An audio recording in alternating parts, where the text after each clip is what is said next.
It winds almost 100 miles from its headwaters in Tipton County to the Wabash River. It is considered the most beautiful natural waterway in Indiana. It has served generations as a source of food and water, transportation, drainage, ice, mechanical and electrical power, and recreation. It is Sugar Creek, and this is its story in Montgomery County, Indiana.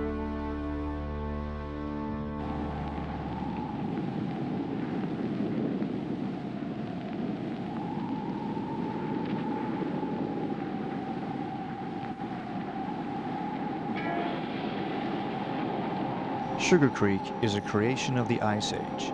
The last 1,000-foot thick sheet of ice to extend into present-day Indiana, known as the Wisconsin Glacier, began to melt away about 10,000 years ago. The resulting water collected in the low-lying areas of the ground created by the retreating ice flow. These waters cut channels through the earth to each lowland area. Slowly following the glacier's northeasterly retreat, Sugar Creek, along with its tributaries, was born. Into this newly created primeval landscape, prehistoric people came to hunt, fish, and gather plants from the clear waters and dense forests of what would become Montgomery County. Archaeological remains show us that they lived in small settlements and eventually began to cultivate the land along the creek, growing corn, beans, squash, and other crops to supplement their diet. These cultures, known as Paleo-Indian, Archaic, Woodland, and Mississippian, existed from at least 8,000 BC. The people living along Sugar Creek in the 1700s and early 1800s were primarily of the Miami Nation. Hunting the richly forested grounds, growing corn and other crops in small clearings, and trading furs with the French and later the British and Americans, the Miami were known to be friendly and helpful to white people. Those living in what is now Montgomery County were considered to be a part of the Eel River Miami. They called this rocky little river ahsenaamisi siipiiwi, Sugar Maple River, for the many maple trees growing along its banks. The Miami harvested sap from these trees in late winter to boil into sugar. So we find that from the beginning, people living near Sugar Creek have recognized its sweetness. ahsenaamisi siipiiwi, Sugar Maple River, translated into French by the voyageurs who paddled its waters and traded with the Miami, became Rivière des Rambliers, River of the Sugar Maple Groves.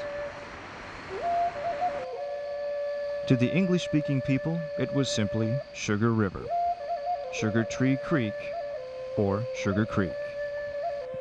Some early white residents called the stream Rock River. However, the historical record shows only a few references to this name. The first survey of Montgomery County to call the stream by name refers to it as Sugar Creek, and the earliest official Indiana maps label it Sugar Creek as well.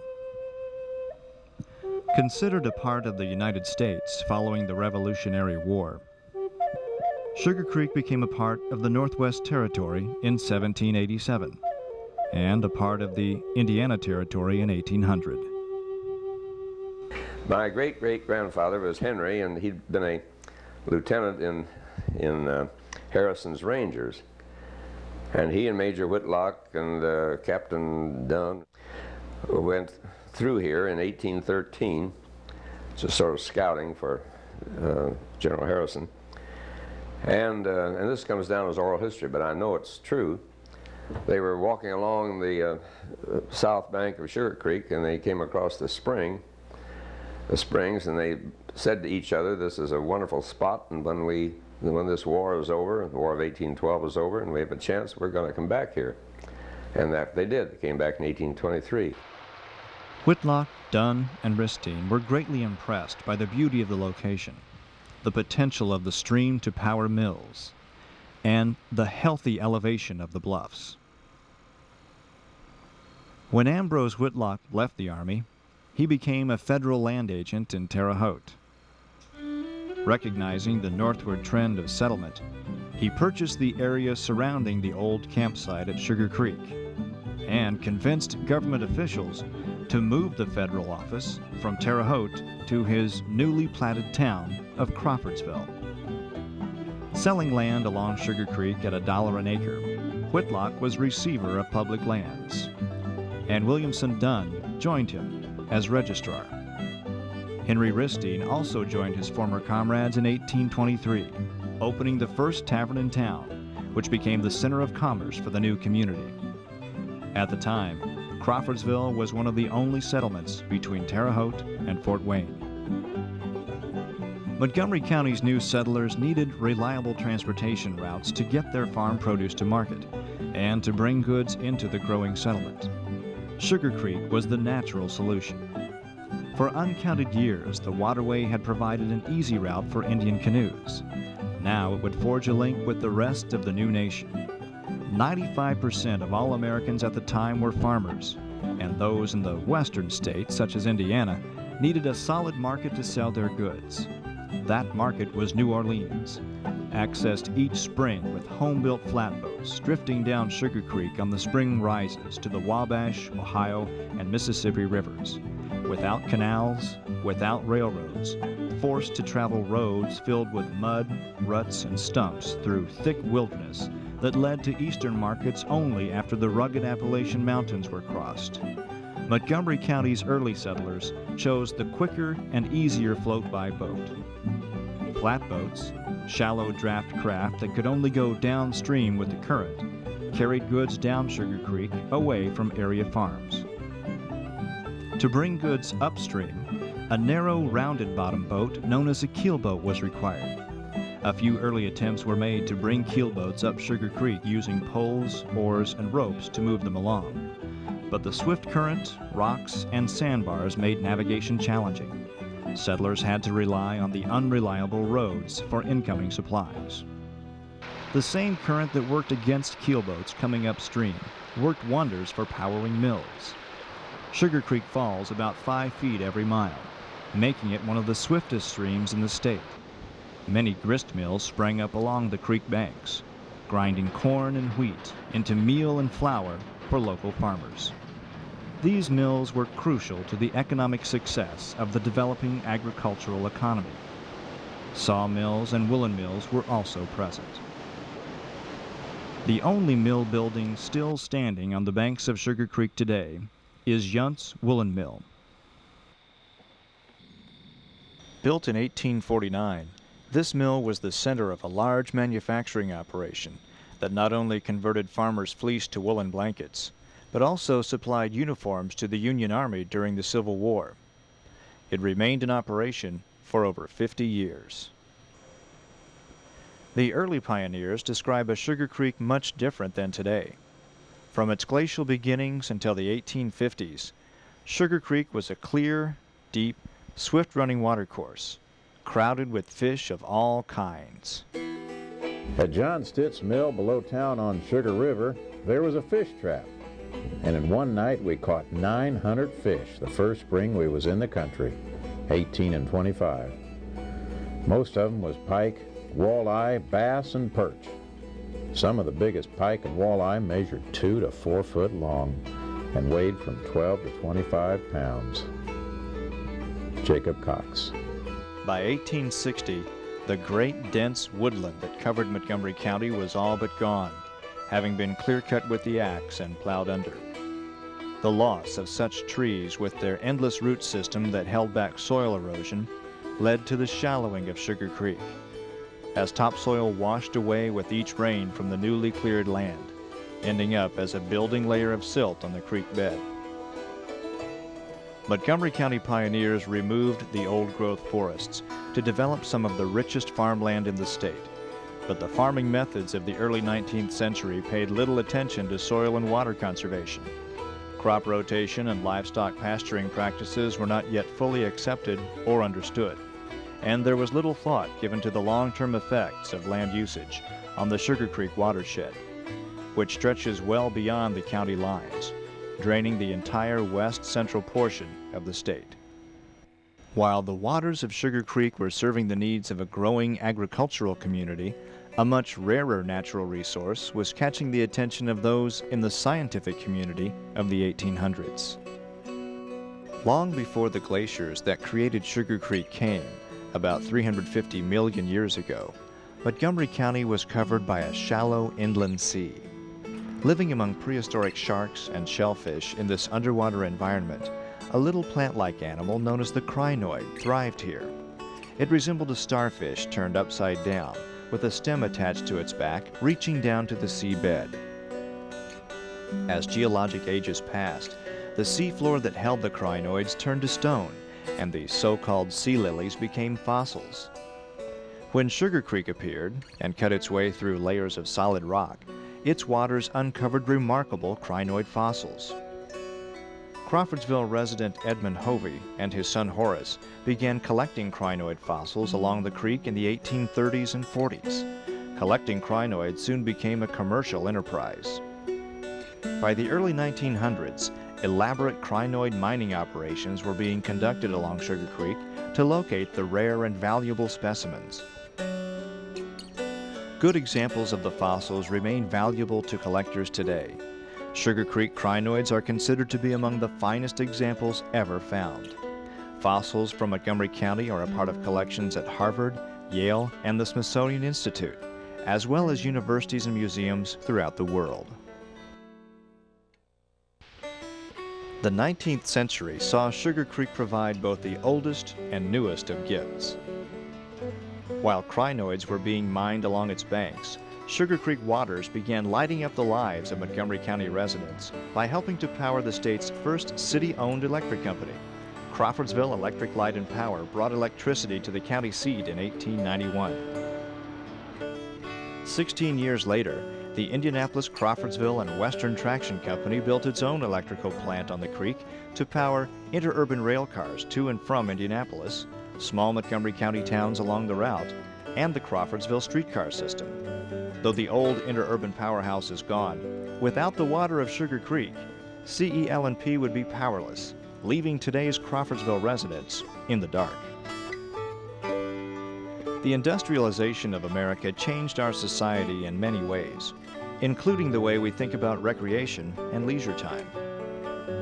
By the 1890s, though most Montgomery Countyans were still farmers, factory and commercial service jobs had pushed Crawfordsville's population to 12,000. Urban living, even in a small country town, meant more free time, at least on Sundays, if not Saturdays as well. Sugar Creek was a natural solution to those looking for a place to play. Besides fishing, swimming, hiking along the creek at Bluff Mills, known today as Pine Hills, or in the Shades of Death, today's Shades State Park, there was also boating by canoe, rowboat, or even steamboat.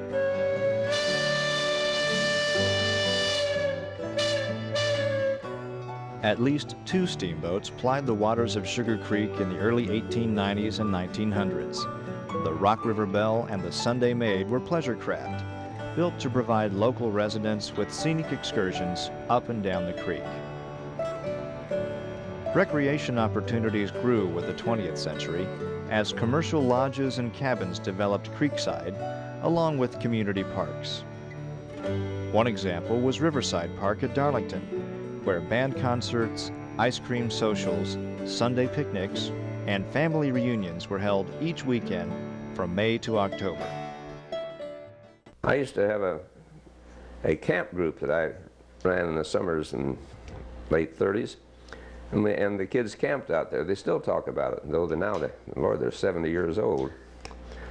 I used to have a Sunday school class that we took out every Sunday afternoon, just hiking along the river, the creek, down where the Clouser property is, what you'd call the Fiery Cross, down the Pine Hills, over on the other side, below the Shades. Boy Scout, for our 14-mile hike, we'd go down past Camp Rotary, wasn't Camp Rotary then, walk back. That was the 14 miles down one side and back the other. Everybody's been using this creek, and I think enjoying it, and I'm just happy that there are as many canoeists now using it. including a lot of people from out of state. Now that doesn't help the economy of the state of the county very much, but it sure doesn't hurt it any either. They're apt to buy supplies. You know they're going to rent a canoe in Greg Wood. They're probably going to buy some gas before they go home, and all that adds up. I've been coming here for about 8 years and have really enjoyed it a lot all throughout the different seasons. And it's a beautiful place to come. It's only about 3.5 hours from Chicago, and it's very nice. We really enjoy coming here. This is the first time for these guys of being here, and I think definitely they'll probably be back. Am I correct? Oh yeah. The nature and the wildlife is definitely here in this part of the state, and it's something that everyone needs to get out and get away from the stress of some of the city lives and get out here to relax and enjoy ourselves. Should we all sing Kumbaya now? Kumbaya. Aren't you supposed to say cut? Cut. Aren't you supposed to say? Sugar Creek continues to provide us with an invaluable natural and recreational resource all year long.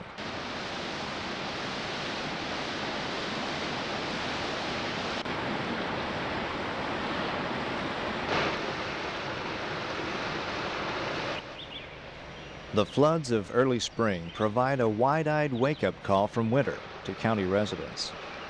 Once the water has dropped below the danger level, the first paddlers of the year set out to enjoy the high water rapids.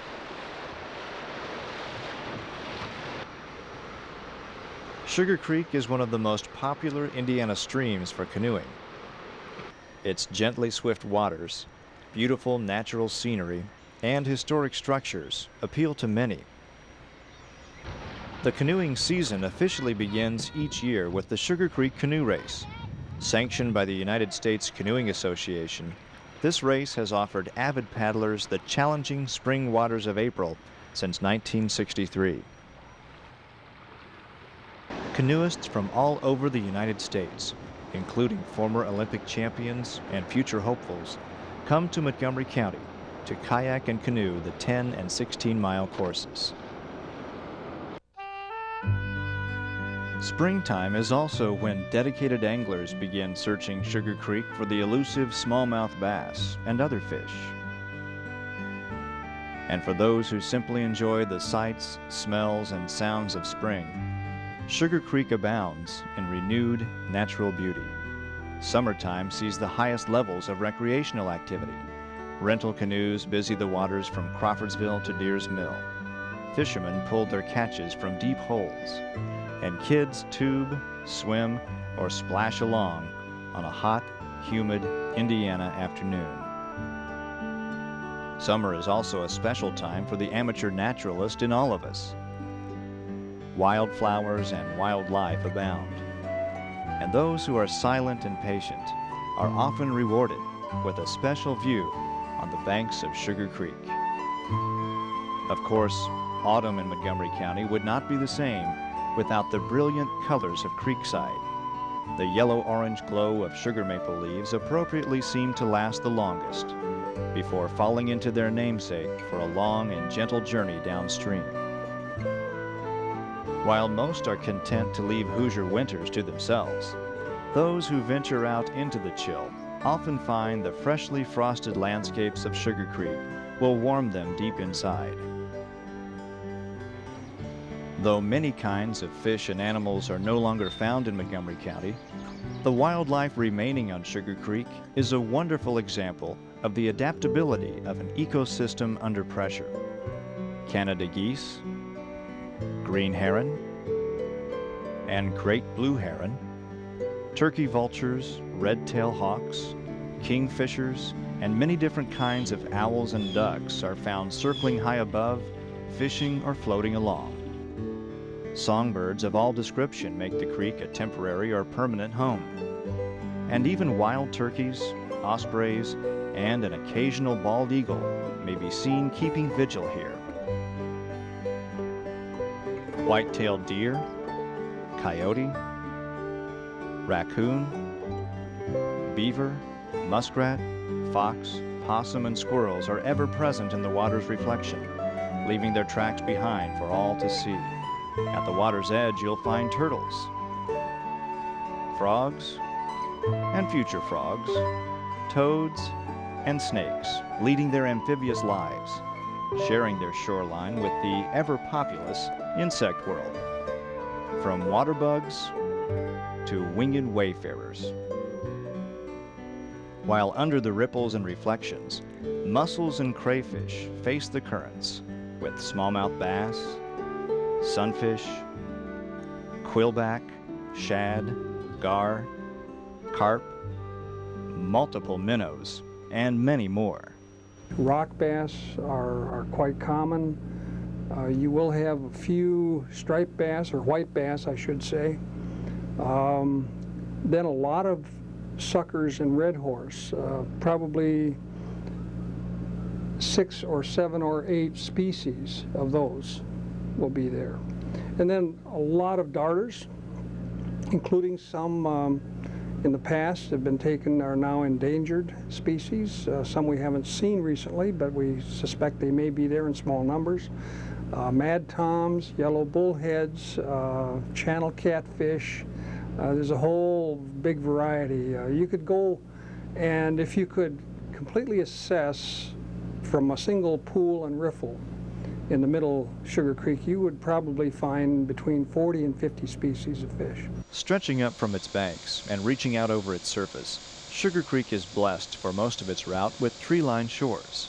The stands of beech, maple, sycamore, oak, hickory, walnut, and others, known as riparian or riverside vegetation, protect the creek by regulating its water temperature with shade and filtering silty runoff from farm fields through their roots. If we were to go back to the early 1800s and went along our streams, you probably, except for the bigger rivers, you wouldn't see any sunlight at all, and Sugar Creek still has that.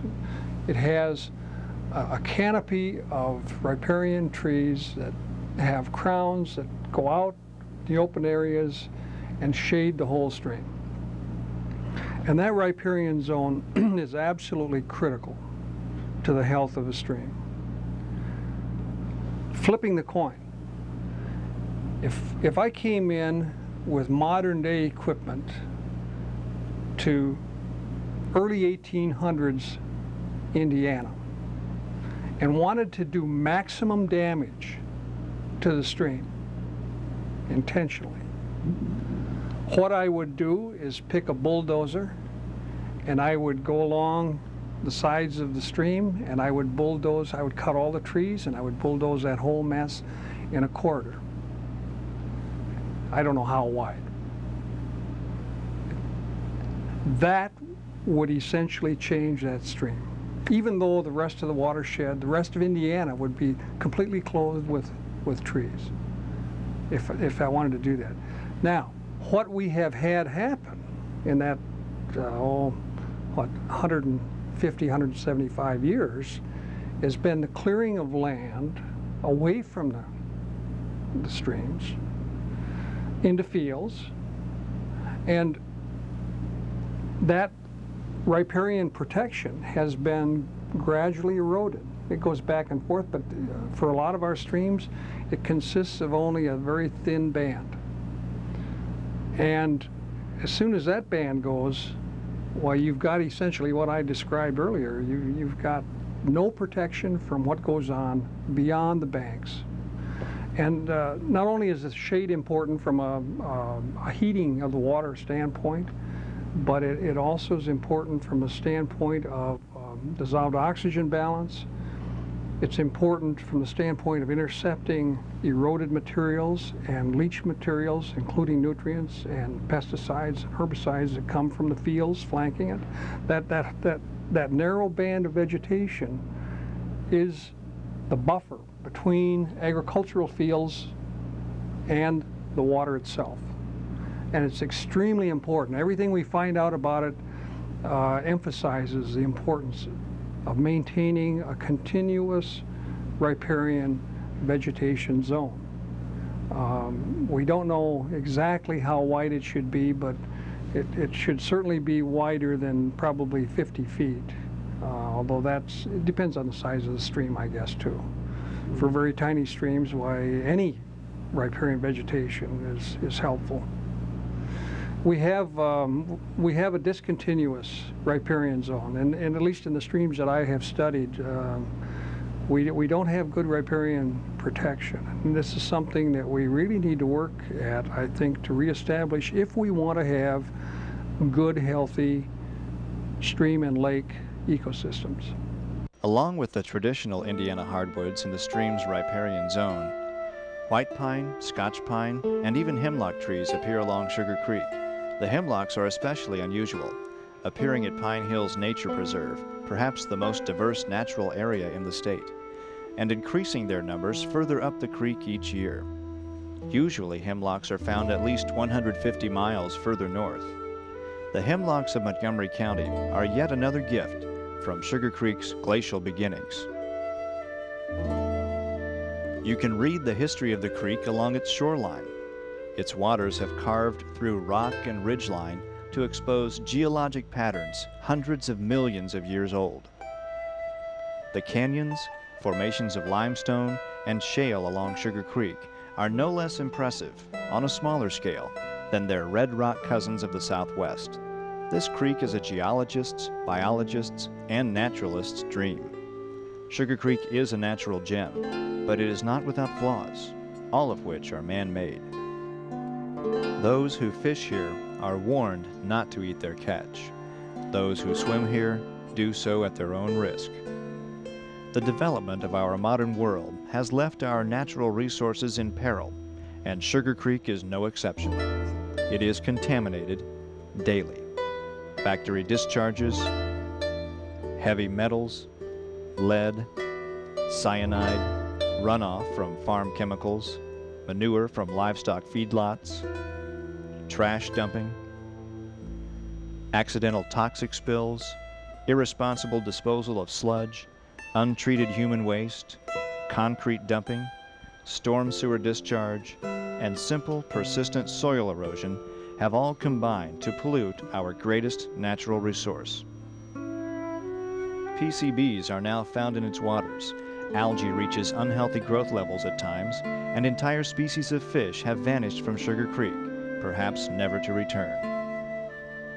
The Great Wall of Crawfordsville, the largest illegal concrete levee in the state, stands as a mammoth monument to the abuse and neglect of Sugar Creek in Montgomery County. The future of Sugar Creek will be determined by the people it serves. Twice in 20 years, the Indiana Department of Natural Resources selected Sugar Creek as being eligible for protection through designation as a state scenic river. Montgomery County said no to designation in the late 1970s, choosing instead to develop local controls for the protection of Sugar Creek. I just think that Sugar Creek is a wonderful benefit to Montgomery County. As you canoe down it in the fall and see the turning of the leaves and going under the covered bridges, it just really adds a lot to our county. I think a lot of peers my age, enjoy Sugar Creek, enjoy the canoeing, and want to be sure that they'll still be able to take those overnight camping trips and go swimming in the next morning, or being able to take a day off and go to Sugar Creek and go fishing. So I think that peers and especially those my age want to make sure that those opportunities are still available. As a future educator, I want to be able to take my classes out to Sugar Creek and do experiments or work with them with the Rivers and Streams programs. I plan to be a mother someday. I don't ever want to have to tell my children that it's not safe for them to play in the water at Sugar Creek, or they can't eat the fish that they've caught. And I don't want to tell them that they won't have the same experiences that I had on Sugar Creek or even their grandparents did. I want them to build their own Sugar Creek memories. And I want to know that the waters will be safe for them and their children. Our Sugar Creek is not just a local treasure, but a state and national resource as well. People come from all over Indiana and beyond to see and experience this most beautiful of streams. It has unselfishly served Montgomery County residents for uncounted generations. It continues to serve us today, but without your help, it will be unable to serve our children and future generations to come. Without Sugar Creek, Montgomery County, as we know it, would no longer exist. If you care about Sugar Creek, take the time to show it. Do your part to promote green zones of trees at least 20 yards wide along the creek banks. Practice or encourage no-till farming methods, careful application of chemicals, and responsible disposal of human, animal, and industrial waste. Report those who use the creek as a dumping ground for anything. Help keep its waters clean. Remember that smaller streams in the area drain into Sugar Creek as a part of the local watershed. And support what you believe is the best method of protection for our greatest natural resource.